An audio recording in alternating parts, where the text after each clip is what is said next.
Hello my lovely viewers, তোমরা সকলে কেমন আছো বলো? আশা করি প্রত্যেকে ভীষণ ভালো রয়েছে। আজকে একটা নতুন টপিকের উপরে নতুন একটা ভিডিও নিয়ে চলে এসেছি। অবশ্যই মূল ভিডিওটি দেখো এবং দেখার পর তোমরা তোমাদের মন্তব্য জানাতে কিন্তু একদম ভুলবে না। কমেন্ট বক্সে তোমাদের মন্তব্য জানাবে তোমাদের ভিডিওটি কেমন লাগলো সেই বিষয়ের উপরে। একটা কথা আজকে মন্দিরা তোমাকে না বলে পারছি না, তোমার কি বাবার প্রতি দরদটা মিটে গেল? হয়ে গেল বাবার প্রতি দরদ দেখানো? এই যে কদিন আগে বলছিলে মানুষটা মারা যাওয়া কিন্তু এখনো 1 মাস হয়নি।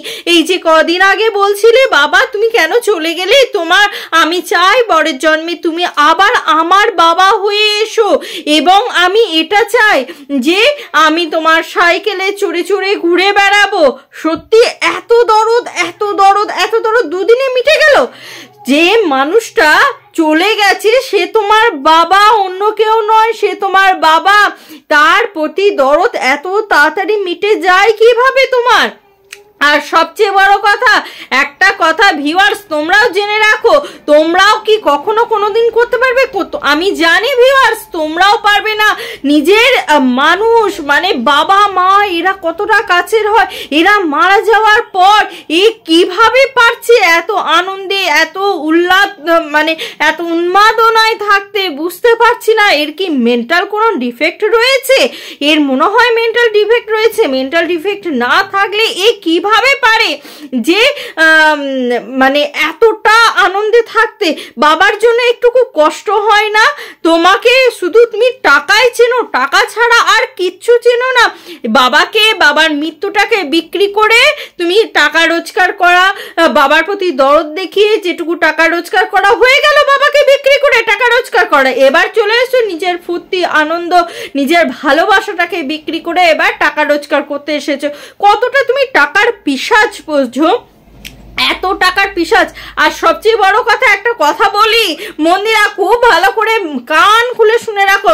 নিজের ফোনে তো ভালোই তুমি ফিল্টার মারো, খুব সুন্দর ফিল্টার মারো, তা সেই ফিল্টার তুমি তোমার বরের ফোনেও মারতে বলো? তা না হলে তোমার ফোনে তোমাকে কচি কচি লাগে আর বরের ফোনে কিন্তু বুড়ি বুড়ি লাগে। বিশ্বাস করো তোমার এই ফিল্টারটা নিজের জীবনেও মারা উচিত, কারণ তোমার জীবনটাকেও মানে জীবন শৈলী যেটা চলছে সেটাকেও লোকে ভালো বলবে। যদি না তুমি ফিল্টার মারো তাহলে কেউ তোমাকে ভালো বলবে না, ফিল্টার মারলেই তোমাকে তোমার জীবন শৈলীটাকে ভালো বলবে। বুঝতে পেরেছো মন্দিরা?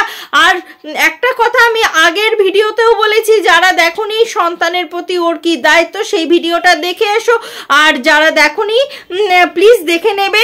আর আজকেও আমি একটা এই ভিডিওতে এমন একটা কথা বলতে চললাম যে কথাটা তোমরা শুনলে তোমাদেরও রাগ হবে, তোমরাও বলবে হ্যাঁ মন্দিরা তুমি এইরকম কেন? মন্দিরা তুমি এইরকম কাজ করতে পারো, তোমরাও তোমাদের সন্তানের সাথে এরকম কাজ করতে পারবে না? যে যত বড়ই হও না কেন, যে যেমনই হও না কেন, ইনফ্যাক্ট একটা পাগলি মাও কিন্তু এরকম কাজ করতে পারবে না। এবার তোমরা বলবে যে মন্দিরা কি এমন কাজ করেছে? হ্যাঁ ভিউয়ার্স, আমি তোমাদের সামনে সেই বিষয়টা তুলে আনার জন্যই তো এসেছি এবং তোমরা এখানে যুক্তি তর্কের মাধ্যমে বোঝার চেষ্টা করবে যে আমি কতটা ঠিক বলছি কতটা ভুল বলছি। যদি মনে হয় আমি ভুল বলছি অবশ্যই আমাকে কমেন্ট করে জানাবে, আর যদি মনে হয় ঠিক বলছি একটা লাইক অবশ্যই করবে, কমেন্টও করবে, সাথে সাবস্ক্রাইব করে নিতেও ভুলবে না। দেখো একটা কথা খুব ভালো করে মনে রাখো, বা মনে রাখাটা তোমাদের উচিত, যে কথাটা তোমাদেরকে না বললেই নয় সেটা শোনো। সেই ব্যাপারটা হচ্ছে, দেখো মন্দিরা বলছে আমি খাদ্য রসিক। হ্যাঁ ও খাদ্য রসিক মানলাম, যত বড়ই মানুষ হোক না কেন খাদ্য রসিক সেটা খুব ভালো কথা, কিন্তু খাদ্য রসিক মানে এই যে ছেলে মানে ওর মেয়ে পড়ে থাকলো খেতে এলো না, ওর বর খেতে বসে গেল আর ও গবগবা কম মুখে ভরতে লাগলো, মেয়ে এদিকে খেতেই বসলো না। এটা কোন ধরনের নিয়ম? এটা কোন ধরনের ব্যাপার? আগে সন্তানকে না খাইয়ে কোন মানুষ নিজেরটা খেতে পারে, নিজে খেতে পারে বলো? একজন মা বা বাবা হিসাবে কেউ কি কখনো পারে? হ্যাঁ, বাবাকে কখনো কখনো খেয়ে বেরিয়ে যেতে হয়, কাজের জন্য বেরিয়ে যেতে হয়, আর মাও যদি কর্মরতা হয় অবশ্যই তাকে কিন্তু খেয়ে বেরিয়ে যেতে হয়। কিন্তু এর কর্মটাই হচ্ছে তো নিজের সংসারে কাজকর্ম দেখানো, নাকি জীবনশৈলীটাকে বিক্রি করা। তাহলে সেই জীবনশৈলীটাকে যখন ও বিক্রি করছে, বেচছে, তাহলে সেটাকে তো ভালো করে বেচতে হবে। সে তার সন্তানের প্রতি কেয়ার না করে সে তার সন্তানকে না খাইয়ে সে কি করছে? গোগ্রাসে নিজের মুখে খাবার ভরছে। এটা কোন ধরনের নিয়ম ভাই? এটা কোন ধরনের নিয়ম? এই নিয়ম তো ভাই মানতে পারলাম না মন্দিরা। এটা তো তোমার ভেবে দেখা উচিত। তুমি তো মেয়ের প্রতি কোনো যত্নশীল নও।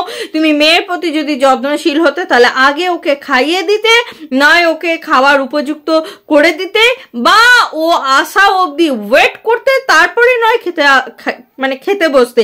ইনফ্যাক্ট তোমরা দেখো না, আমরা যদি কোনো অনুষ্ঠান বাড়ি যাই, অনুষ্ঠান বাড়ি নয়, আমরা যদি ধরো বাড়িতেও যদি সবাই মিলে খেতে বসে কি হয়, সবাই একসাথে বসবে তারপর তো খাবারটা খাবে। এর মানে তো এই নয় যে যে বসলো সেই সাথে সাথে মানে 4 জনে বসলো, কিন্তু 4 জনের খাবার আসার আগেই যদি একজনের খাবার আসে তাহলে সেই মানুষটা গপ গপ করে খেতে লাগবে। এটা তো ম্যানার না, নয়, এটা তো কোনো ম্যানার নয়।